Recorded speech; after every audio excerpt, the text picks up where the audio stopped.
America के रक्षा सचिव Israel के दौरे पर हैं और इस दौरान इजरायली प्रधानमंत्री ने एक संयुक्त प्रेस कॉन्फ्रेंस की है। बेंजामिन नेतन्याहू ने एक बार फिर ये दोहरा दिया है कि हमास के खिलाफ संपूर्ण जीत हासिल करना ही इजराइल का लक्ष्य है। ये युद्ध सिर्फ इजराइल का ही नहीं बल्कि अमेरिका का भी है, क्योंकि ईरान ने बाब अल मंदेब के समुद्री रास्ते को बंद करने की धमकी दी है, जो विश्व के लिए नेविगेशन की स्वतंत्रता के लिए एक बड़ा खतरा है।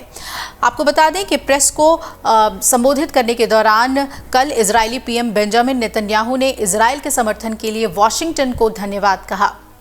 इस दौरान अमेरिकी रक्षा मंत्री लॉयड ऑस्टिन भी नेतन्याहू के साथ उपस्थित थे। इस सम्मेलन में नेतन्याहू ने कहा कि हम बर्बरता के खिलाफ सभ्यता की लड़ाई लड़ रहे हैं। मैंने हमेशा कहा है कि ये युद्ध हमास के खिलाफ एक पूर्ण जीत का है, इसके लिए हम प्रतिबद्ध हैं। हमारा मानना है कि ये युद्ध केवल हमारा नहीं बल्कि अमेरिका का भी है, क्योंकि अमेरिका दुनिया में सभ्यता की ताकतों का नेतृत्व कर रहा है। अमेरिका बाब अल मंदेब को खोलने के लिए कार्रवाई कर रहा है। युद्ध में केवल हमारा हित नहीं बल्कि पूरे सभ्य समाज का है। मीडिया रिपोर्ट्स की माने तो ऑस्टिन की इजराइल यात्रा अमेरिका के अटूट और अटल समर्थन को दर्शाती है। ऑस्टिन ने कहा कि मैं यहाँ ये साफ करने आया हूँ कि अमेरिकी राष्ट्रपति जो बाइडेन ने बार बार कहा है कि इजराइल के प्रति हमारी प्रतिबद्धता है।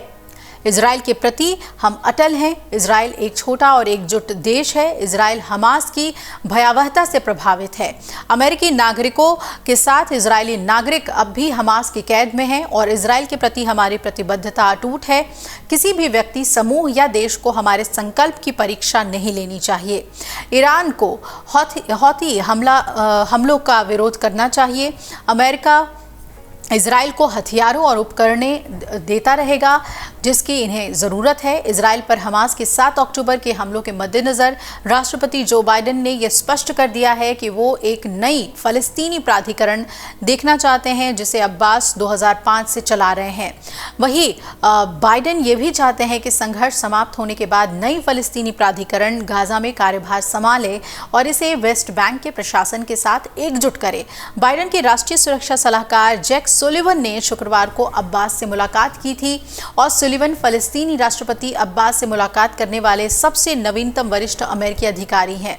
विदेश मंत्री एंटनी ब्लिंकन ने नवंबर के अंत में फ़लस्तीनी नेता से मुलाकात के बाद कहा था कि उन्होंने भ्रष्टाचार से निपटने, नागरिक समाज को सशक्त बनाने और स्वतंत्र प्रेस का समर्थन करने के लिए सुधारों की आवश्यकता पर चर्चा की है।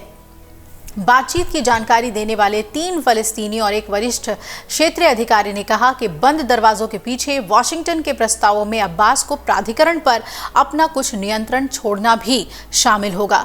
फ़लस्तीनी और क्षेत्रीय सूत्रों ने बताया है कि जो प्रस्ताव पेश किए गए हैं उसके तहत अब्बास एक डेप्यूटी नियुक्त कर सकते हैं, अपने प्रधानमंत्री को व्यापक कार्यकारी शक्तियां सौंप सकते हैं और संगठन के नेतृत्व में नए लोगों को शामिल कर सकते हैं। वहीं व्हाइट हाउस ने इस मामले पर अभी तक चुप्पी साध रखी है। विदेश विभाग ने कहा है कि नेतृत्व की पसंद फ़लस्तीनी लोगों की इच्छा पर निर्भर होगा। विभाग ने फ़लस्तीनी प्राधिकरण को पुनर्जीवित करने के लिए आवश्यक कदमों के बारे में विस्तार से नहीं बताया है। तो एक तरफ अमेरिका पूरी तरीके से इजराइल के साथ होने की बात कह रहा है, तो दूसरी तरफ गाज़ा पे नियंत्रण को लेकर वो इजराइल के साथ नहीं है। वो चाहता है कि गाज़ा में जो प्राधिकरण है वही सत्ता में आए और इसके लिए भी उसने कई बातचीत की है फ़लस्तीन के अधिकारियों से। तो ऐसे में देखना होगा कि इजराइल और अमेरिका कितनी बिंदुओं पर साथ आता है और कहां-कहां उनकी दूरियां बनती हैं गाज़ा मसले को लेकर, युद्ध विराम को लेकर भी।